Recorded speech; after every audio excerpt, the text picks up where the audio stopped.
అది డక్కన్ సుల్తాన్లు కానీ ఢిల్లీ సుల్తాన్లు కానీ.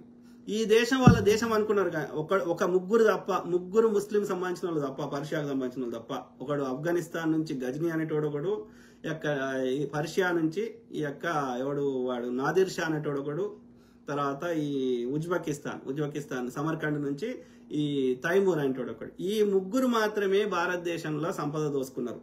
ఓకే, తప్ప మిగతా ఏ ముస్లిం రాజు దోసుకోలే. మొఘలులు కానీ, మొఘలు ఎంతమంది? షాజహాన్, అక్బర్, బాబర్.